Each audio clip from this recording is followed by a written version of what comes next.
Hello মুভিম্যানের প্রিয় দর্শকরা, কেমন আছেন সবাই? প্রথমেই সবার কাছে আন্তরিকভাবে দুঃখিত, কারণ আমরা বেশ কিছুদিন আপনাদের জন্য কোনো গল্প আনতে পারিনি। আর আমার ভয়েস শুনে নিশ্চয়ই বুঝতে পারছেন কেন পারিনি। যাই হোক, চলে এসেছি আবারও আপনাদের সাথে গল্প করতে। আজকে আমি আমার ছেলেবেলায় দেখা একটা আন্ডাররেটেড মুভি নিয়ে হাজির হয়েছি আপনাদের সামনে। একটা এমন ছেলের গল্প যার কাছে সুপার পাওয়ার ছিল, আর এই ছেলেটা নিজের পাওয়ার ব্যবহার করে যখন যেখানে খুশি সেখানেই চলে যেতে পারতো। মুহূর্তের মধ্যে সে এক দেশ থেকে অন্য দেশে, কখনো চায়না, কখনো ব্যাংকক, আবার কখনো মিশরে চলে যেত। এমনকি এই ক্ষমতা ইউজ করে ছেলেটা ব্যাংক থেকে কোটি টাকার চুরিও করে। কি পাওয়ারটা অদ্ভুত না? ছোটবেলায় ভাবতাম আমার কাছে যদি এমন পাওয়ার থাকতো তাহলে কত ভালো হতো। আর আজকেও মনে হচ্ছে যদি আমার কাছে এমন পাওয়ার থাকতো তাহলে হয়তো আমি আমার সাবস্ক্রাইবারদের বাড়িতে গিয়ে ধন্যবাদ জানিয়ে আসতাম। আপনাদের সবাইকে বলতাম অনেক ধন্যবাদ যারা আমাদের চ্যানেলটাকে সাবস্ক্রাইব করেছেন। আর যদি আপনার কাছে এমন পাওয়ার থাকতো তাহলে আপনি কি করতেন? গল্পটা শোনার পর আমাকে কমেন্টে জানাতে একদমই ভুলবেন না। তো চলুন আর দেরি না করে সরাসরি গল্পে চলে যাই। আর আমি মুভিম্যান আছি আপনাদের সাথে। আর আমাদের আজকের এই গল্পের নাম জাম্পার। তো গল্পের শুরুতেই আমরা একটা ছেলেকে মিশরের একটা বিশাল মূর্তির উপরে দাঁড়িয়ে থাকতে দেখি, কিন্তু খালি হাতে এখানে পৌঁছানো প্রায় অসম্ভব একটা বিষয়। আর ঠিক তখনই ছেলেটা আবারও গায়েব হয়ে যায়, আর আমরা চলে যাই ঠিক 8 বছর পেছনের একটা ফ্ল্যাশব্যাকে। আসলে যে ছেলেটাকে দেখানো হচ্ছে তার নাম ডেভিড, আর এটা ছিল সেই সময় যখন ডেভিড স্কুলে পড়তো। আর স্কুলে ডেভিডের সাথে মিলি নামের একটা মেয়ের অনেক ভালো সম্পর্ক ছিল, এমনকি মনে মনে ডেভিড মিলিকে পছন্দও করে। ওই যে কুচকুচ হোতা হয় টাইপ আর কি। কিন্তু ডেভিড স্বভাবে লাজুক একটা ছেলে, আর তাই সে তার মনের কথা মিলিকে এখনো জানাতে পারেনি। আর তাই সে একদিন মিলিকে একটা ক্রিস্টালের বল গিফট করে, আর এই বলটার ভেতরে ছোট একটা আইফেল টাওয়ার ছিল। আসলে এটাই ছিল ডেভিডের পক্ষ থেকে মিলিকে বোঝানোর চেষ্টা যে সে তাকে পছন্দ করে। কিন্তু তখনই সেখানে মার্টিন নামের আরেকটা ছেলে চলে আসে। প্রত্যেকটা স্কুলে থাকে না এমন একটা ছেলে যে কিনা সবার গায়ে পড়ে গিয়ে নিজেকে একটু কুল দেখানোর চেষ্টা করে? আমাদের মার্টিনও ঠিক তেমনই একটা ছেলে। আর মার্টিন সেখানে এসে মিলির হাত থেকে বলটা কিছু না বলেই কেড়ে নেয়। মিলি বারবার মার্টিনকে বলটা ফেরত দেওয়ার জন্য বলে, কিন্তু মার্টিন তখন রাগ করে বলটাকে পাশে জমে থাকা নদীর উপরে ছুঁড়ে মারে। আর তখন শীতকাল ছিল, আর তাই নদীর পানি জমে বরফ হয়েছিল, আর বলটা গিয়ে সেই বরফের উপরেই পড়ে। কিন্তু এটা ডেভিডের জন্য খুব স্পেশাল একটা গিফট ছিল, যেটা সে অনেক খুঁজে মিলির জন্য এনেছে। আর তাই ডেভিড তখন চুপচাপ সেই বলটাকে নিয়ে আসতে যায়। সে খুব সাবধানে ধীরে ধীরে নদীর উপরে জমে থাকা বরফের উপর দিয়ে বলটার কাছে চলে আসে। আর সেখানে এসে বলটা হাতে নিয়ে ফিরে আসতে যাবে, ঠিক তখনই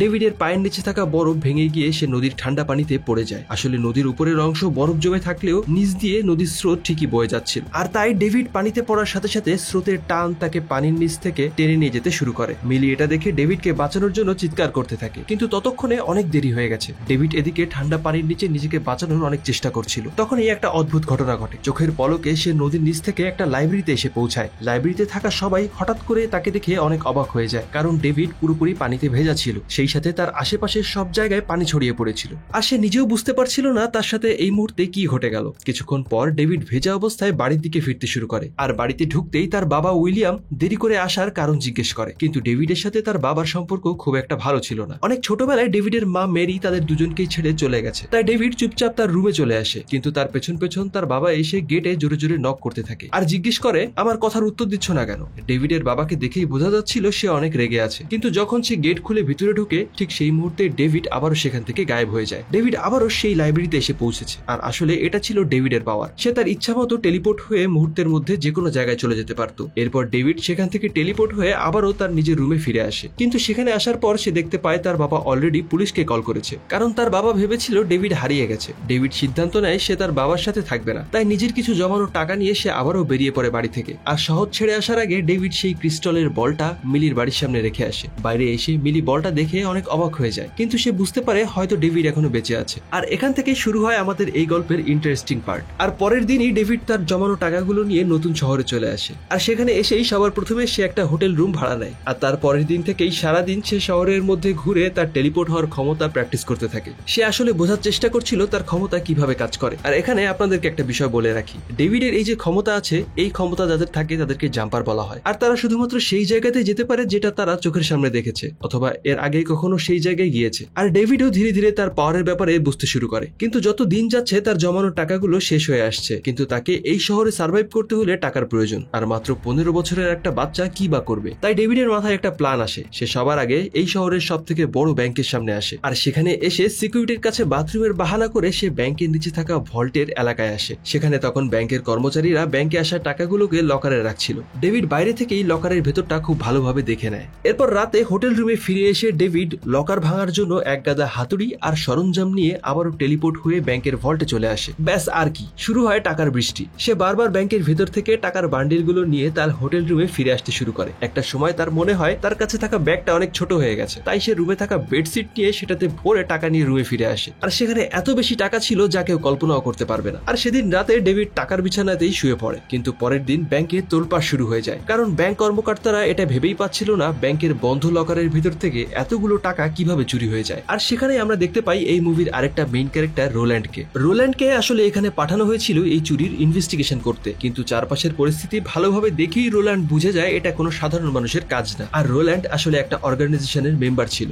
মুভিতে এই অর্গানাইজেশনের মেম্বারদেরকে প্যালেডিয়ান বলা হয়, আর প্যালেডিয়ানদের মূল কাজ ছিল জাম্পারদেরকে ধরা। এরপর আমরা কয়েক বছর পরের দৃশ্য দেখতে পাই। এতদিনে ডেভিড প্রচুর টাকা কামিয়ে ফেলেছে, আর তার লাইফস্টাইল এখন যে কোনো কোটিপতির থেকে কম না। সে এখন একটা লাক্সারিয়াস হোটেল রুমে থাকে, আর তার এই রুমে এমন কিছু ছিল না যেটা নেই। এই বয়সের একটা ছেলের যা যা কিছু লাগে সবকিছুই ডেভিডের কাছে ছিল। এমনকি তার একটা রুমে পৃথিবীর সব দেশের টাকা রাখা ছিল, আর ড্রয়িং রুমে পৃথিবীর সব দেশগুলোর সুন্দর সুন্দর জায়গাগুলোর ছবি টানানো ছিল। সে এমন একটা লাইফস্টাইল কাটাচ্ছিল যেটা মানুষ কল্পনাও করতে পারে না। প্রতিদিন নতুন নতুন দেশ আর নতুন নতুন জায়গা। সকালে ব্রেকফাস্ট এক দেশে, তো দুপুরের লাঞ্চ আরেক দেশে, আবার রাতে হয়তো সে অন্য কোনো দেশে নাইট পার্টি করতে চলে এসেছে, কারণ সে সেকেন্ডের মধ্যে পৃথিবীর যে কোনো জায়গায় যেতে পারত। সময় আর দূরত্ব তার কাছে এক মুহূর্তের ব্যাপার মাত্র। কিন্তু এভাবেই একদিন একটা রেস্টুরেন্টে একটা মেয়ের সাথে ফ্লার্টিং করার সময় ডেভিডের পাওয়ার ইউজ করতে গ্রাফিন নামের একটা লোক দেখে ফেলে। ডেভিড মেয়েটাকে ক্লাব থেকে হোটেলে নিয়ে যায়, আর সেখানেই রাতে তার সাথে একটু দুষ্টামি করে। পরের দিন সকালে মেয়েটাকে সেখানে রেখেই সে আবার সার্ফিং করার জন্য হাওয়ায় চলে আসে। ভোরের সাগরের পানিতে সার্ফিং করে ব্রেকফাস্ট নিয়ে সে মিশরে চলে আসে। আর এগুলো তার কাছে প্রতিদিনের স্বাভাবিক রুটিন ছিল।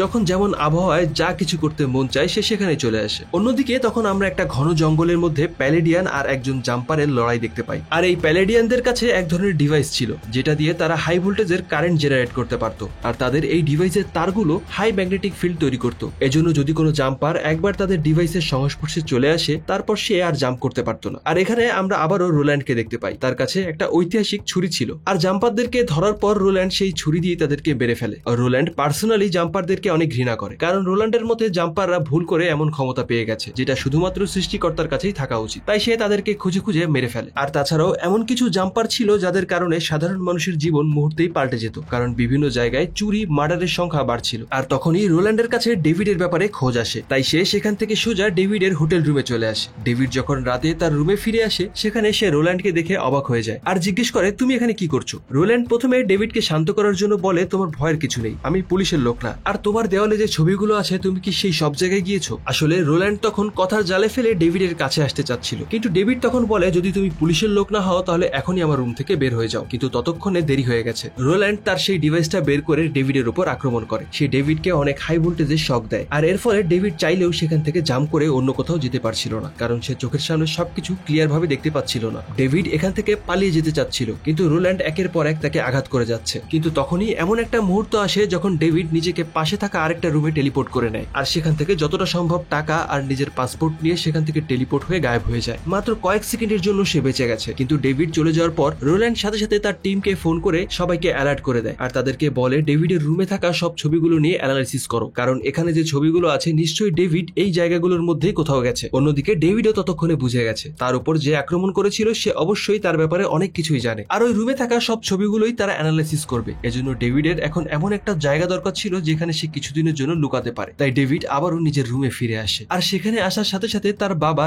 দৌড়ে নিচ থেকে উপরে উঠে আসে, কারণ উইলিয়ামের মনে হচ্ছিল তার ছেলে ফিরে এসেছে। উইলিয়াম দরজার বাইরে থেকে বারবার অনুরোধের সুরে জিজ্ঞেস করে ডেভিড এটা কি তুমি, আমার সাথে একবার কথা বলো। ডেভিডেরও অনেক ইচ্ছা হচ্ছিল তার বাবার সাথে কথা বলতে, কিন্তু তার বাবার নিজের সেফটির কারণে সে বেশি কিছু বলে না, শুধুমাত্র কাছে এসে একটাই কথা বলে বাবা তুমি পাগল না। আসলে ছোটবেলায় ডেভিড চলে যাওয়ার পর পুলিশ ইনভেস্টিগেশনে উঠে এসেছিল যে ডেভিড স্কুলের সামনে থাকা নদীতে ডুবে মারা গেছে, কারণ স্কুলের সব ছেলেমেয়েরা তাকেই সেখানে শেষবারের মতো দেখেছে। তাই উইলিয়াম যখনই সবাইকে বলতো যে সেদিন রাতে ডেভিড বাড়ি ফিরে এসেছিল সবাই মনে করতো ছেলের শোকে লোকটা পাগল হয়ে গেছে। যাই হোক, এরপর ডেভিড সোজা মিলির বাড়িতে চলে আসে, আর সেখানে মিলির মায়ের সাথে তার দেখা হয়। মিলির মা ডেভিডকে দেখে অনেক খুশি হয়, আর সে ভেবে অবাক হচ্ছিল যে 8 বছর আগে মারা যাওয়া ছেলেটা আবারও কিভাবে ফিরে আসলো। কিন্তু ডেভিড বলে আসলে আমি ওই দিন কোনো একভাবে বেঁচে গিয়েছিলাম, কিন্তু মিলি কোথায়। মিলির মা জানায় সে এখন একটা বারে চাকরি করে, তুমি চাইলে সেখানে গিয়ে মিলির সাথে দেখা করতে পারো। এরপর ডেভিড সোজা সেই বারে চলে আসে, আর সেখানেই দূর থেকে বসে মিলিকে দেখছিল, আর মিলিও কোনো একভাবে দূর থেকে দেখে ডেভিডকে চিনে ফেলে। এমনকি সেখানে মার্টিন নামের সেই ছেলেটাও ছিল যে কিনা ছোটবেলায় ডেভিডকে অনেক জ্বালাতো।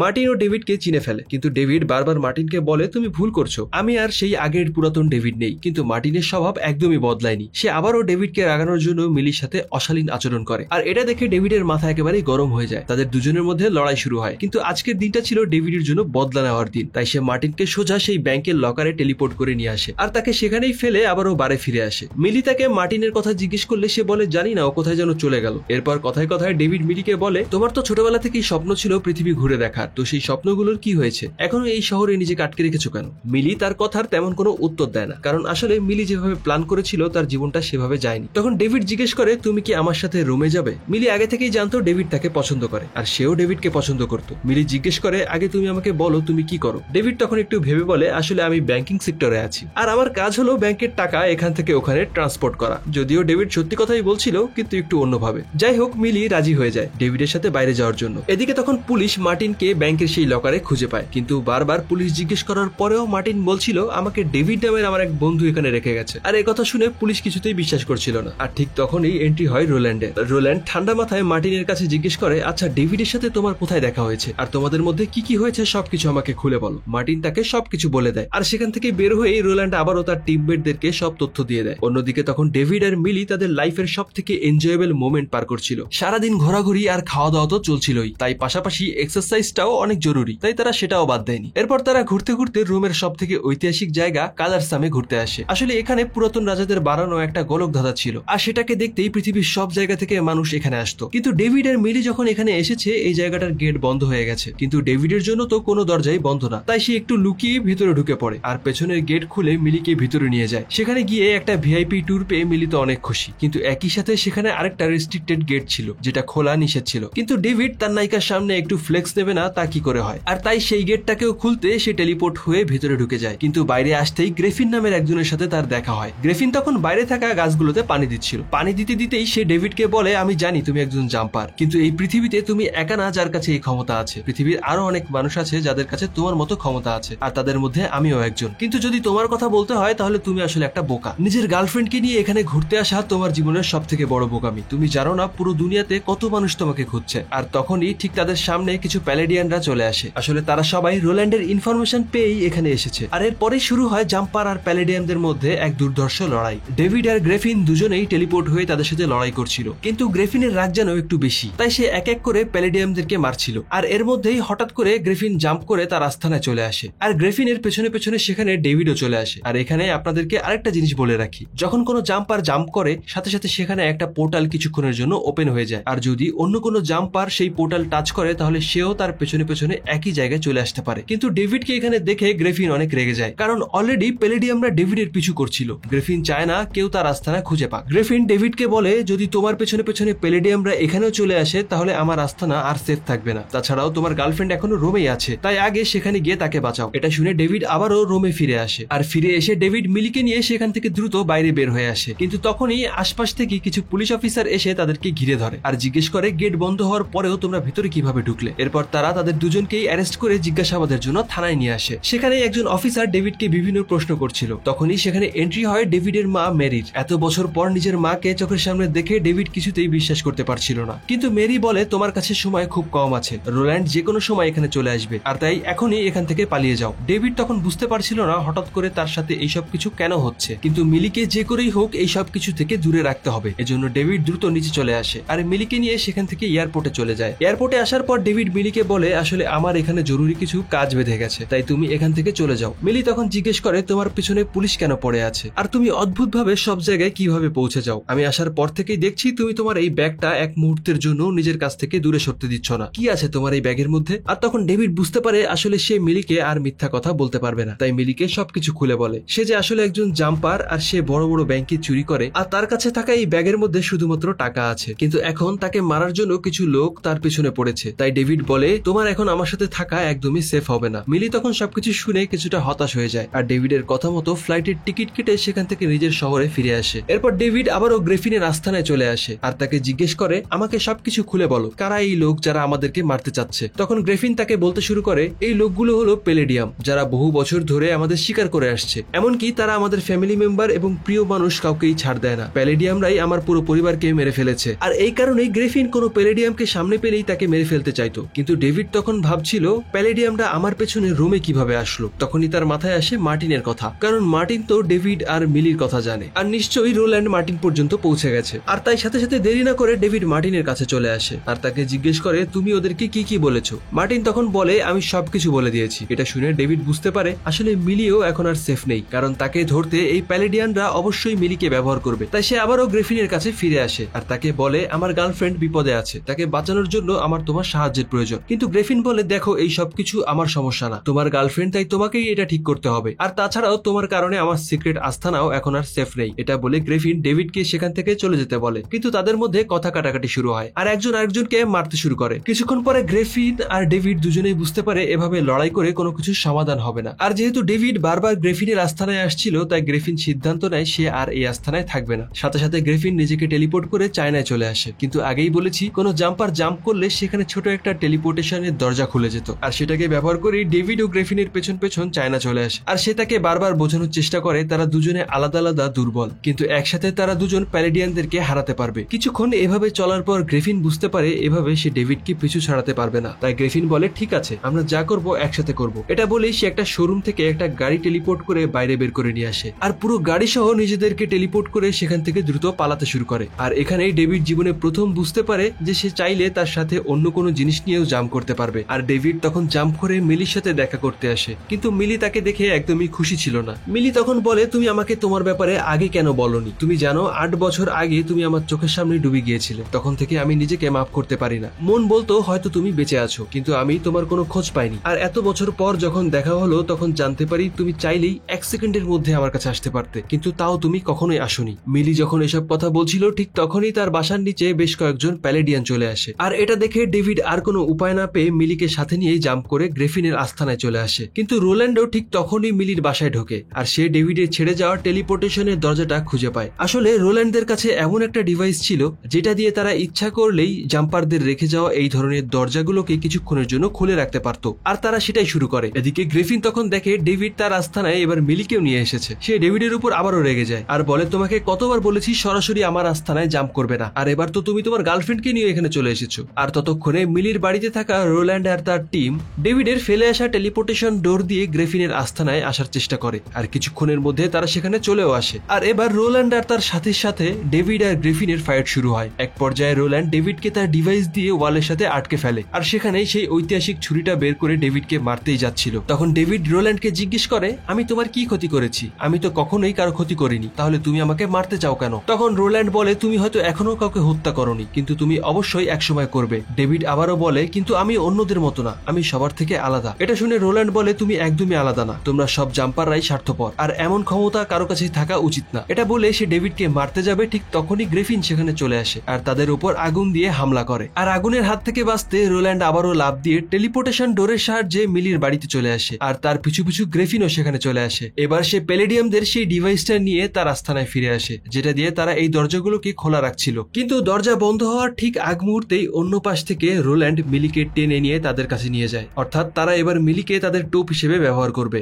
যাতে ডেভিড সেখানে ফিরে যেতে বাধ্য হয়। আর গ্রিফিন ঠিক তখনই তার রুমে থাকা একটা বোমা অ্যাক্টিভ করতে শুরু করে। ডেভিড জিজ্ঞেস করে তুমি কি করছো? গ্রিফিন বলে এটাই সুযোগ, আমরা এরপরে আর কখনো এমন সুযোগ পাবো না। আমি এই বোমাটা টেলিপোর্ট করে মিলির রুমে রেখে আসবো, আর এটা ফাটতেই সব প্যালেডিয়ানরা একই সাথে মারা যাবে। কিন্তু ডেভিড তাকে এটা করতে নিষেধ করে, কারণ যদি এই বোমা বিস্ফোরণ হয় তাহলে সেখানে মিলিও মারা যাবে। কিন্তু গ্রিফিন এই সুযোগ কিছুতেই মিস করতে চায় না, তাই তার আর ডেভিডের মধ্যে এবার চেসিং শুরু হয়, কখনো চায়না তো কখনো মিশরের পিরামিডের উপরে। আসলে গ্রিফিনের হাতে থাকা সেই বোমাটার একটা রিমোট ছিল, আর তার কাছ থেকে ডেভিড রিমোটটা কেড়ে নিতে চাচ্ছিল, তাই তারা মুহূর্তের মধ্যেই এক দেশ থেকে অন্য দেশে চলে যাচ্ছিল। আর এভাবেই একসময় ছুটতে ছুটতে ডেভিড গ্রিফিনকে একটা ইলেকট্রিক টাওয়ারের মধ্যে বন্দী করে ফেলে, আর সেখান থেকে জাম্প করে মিলির বাড়িতে চলে আসে। ডেভিড জানতো যদি সে এখানে আসে তাহলে প্যালেডিয়ানরা তাকে মেরে ফেলতে পারে, কিন্তু মিলিকে বাঁচাতে হলে তার কাছে আর কোনো উপায় ছিল না। আর ডেভিড মিলির রুমে ঢোকার সাথে সাথেই সেখানে চারপাশ থেকে প্যালেডিয়ানরা ডেভিডকে ম্যাগনেটিক ওয়েভ দিয়ে আটকে ফেলে, আর হাই ভোল্টেজের ইলেকট্রিক শকের কারণে ডেভিডের অনেক কষ্ট হচ্ছিল। কিন্তু তার যে করেই হোক মিলিকে বাঁচাতে হবে, তাই ডেভিড নিজের সব শক্তি এক জায়গায় করে একটা বিশাল লাফ দেয়, আর তার সাথে সেই পুরো বাড়িটাও জাম্প করে। আর ডেভিড লাফ দিয়ে সেই নদীতে চলে আসে যেখানে সে ছোটবেলায় ডুবে যাচ্ছিল। পানিতে পড়ে যাওয়ায় প্যালেডিয়ানদের ম্যাগনেটিক ওয়েভগুলো নষ্ট হয়ে যায়, আর এখানে ডেভিড মিলিকে নিয়ে আবারও জাম্প করে। এবার তারা সেই লাইব্রেরিতে চলে আসে যেখানে ডেভিড তার জীবনের প্রথম জাম্প করেছিল, কিন্তু রোল্যান্ড এখনো বেঁচে আছে, আর সে বেঁচে থাকতে কিছুতেই ডেভিডের পিছু ছাড়বে না। তাই ডেভিড আবারও সেখান থেকে গায়েব হয়ে যায়, আর রোল্যান্ডকে নিয়ে এমন একটা পাহাড়ের গুহায় ছেড়ে আসে যেখান থেকে পালানোর কোনো রাস্তা ছিল না, এমনকি তার কাছে কোনো সেলফোনও নেই সাহায্য চাওয়ার জন্য।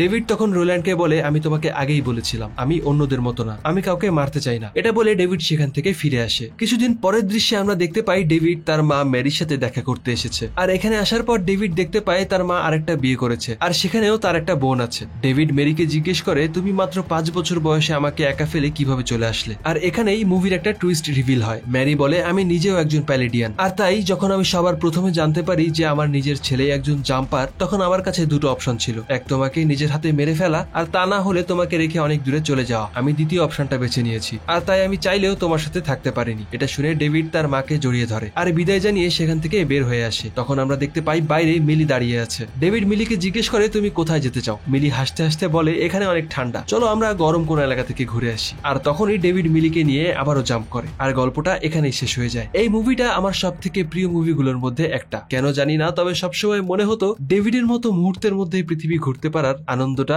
না জানি কতটাই সুন্দর। ইস, যদি জীবনের সমস্যাগুলো থেকে ঠিক এভাবেই জাম্প করে পালানো যেত। আর হ্যাঁ, আপনারা ডেভিডের মতো পাওয়ার পেলে কে কি করতেন সেটা কমেন্ট করে আমাকে অবশ্যই জানাবেন। আপনাদের প্রত্যেকটা কমেন্ট আমি পড়ি। আর এবার পালা হলো আমাদের আজকের ফ্যান সেকশনের বাছাইকৃত কমেন্টের। আসলে আমরা ঠিক করেছি গল্পটা কেন একতরফা হবে, শুধুমাত্র আমি গল্প শোনাই আর আপনারা শুনবেন, এটা তো হয় না। আর তাই এখন থেকে আমার বলা গল্পগুলো শুনে আপনাদের যা মনে হবে সেটা আপনারা কমেন্ট করে জানাবেন। সেই সাথে আপনারা যে কোনো কিছু শেয়ার করতে পারেন আমাদের সাথে। আর প্রত্যেকটা ভিডিও থেকে আমি বাছাইকৃত কিছু কমেন্ট আপনাদেরকে পড়ে শোনাবো। তো আমাদের আজকের বাছাইকৃত কমেন্ট হলো, নিশিতা রয় আপু বলেছিলেন, আমিও লাইফে আমার সত্যিকারের ভালোবাসা চিনতে পারিনি, মরিচিকার পিছনেই ছুটেছিলাম কিছুদিন, তারপর ঠিক সময়ে বুঝতে ভুল করিনি, আর ঈশ্বরের কৃপায় ঠিক সময়ে সঠিক সিদ্ধান্ত নিয়েছি। নিশিতা আপু, আপনার জন্য থাকছে অনেক অনেক শুভকামনা। আর হ্যাঁ, আপনারাও কমেন্ট করতে ভুলবেন না। আপনারা কমেন্টের সংখ্যা বাড়ালে আমি আস্তে আস্তে রিপ্লাই সংখ্যাও বাড়িয়ে দেবো। তো আজকের মতো বিদায় নিচ্ছি, দেখা হচ্ছে নতুন কোনো গল্পে। ততদিন পর্যন্ত সবাই ভালো থাকুন, আর হ্যাঁ, ভালোকে ভালোবাসুন।